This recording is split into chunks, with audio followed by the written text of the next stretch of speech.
आज मैं आपको बताऊंगा कि जो इलेक्ट्रिक डाइपोल होता है उसका बिहेवियर क्या होता है यूनिफॉर्म इलेक्ट्रिक फील्ड में। आप देखो, जैसे सपोज ये यूनिफॉर्म इलेक्ट्रिक फील्ड है।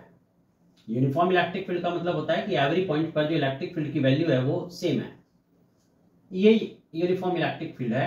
इसमें आपने अपना एक डाइपोल पुट किया, डाइपोल यानी having two equal and opposite charges. ये तो जब डाइपोल को इसमें पुट करते हो राइट, तो इसके पॉजिटिव चार्ज पर इलेक्ट्रोस्टैटिक फोर्स लगेगा in the direction of electric field, और नेगेटिव चार्ज पर जो फोर्स लगेगा वो इलेक्ट्रिक फील्ड की डायरेक्शन के अपोजिट डायरेक्शन में होगा, जैसे मैंने यहां दिखाया है।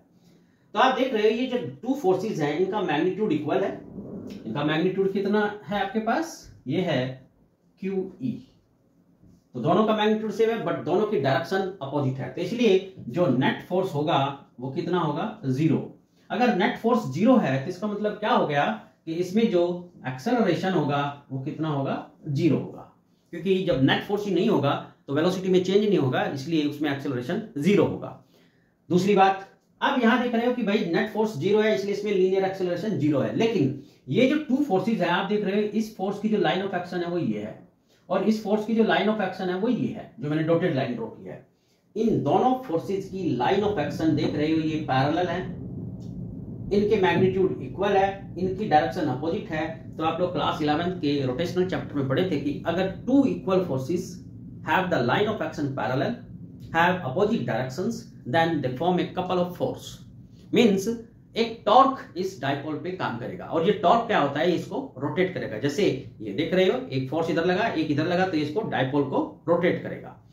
तो इसका मतलब क्या हो गया कि भाई जब डाइपोल को यूनिफॉर्म इलेक्ट्रिक फील्ड में पुट करते हो तो उस पे एक टॉर्क एक्ट करता है जिसकी वजह से उसमें रोटेशन होगी, तो यानी कंक्लूजन क्या निकला? कंक्लूजन ये निकला कि when a dipole is put in uniform electric field, field कैसा है? यूनिफॉर्म है, ध्यान रखना, uniform electric field, then it will have net acceleration, means net linear acceleration 0.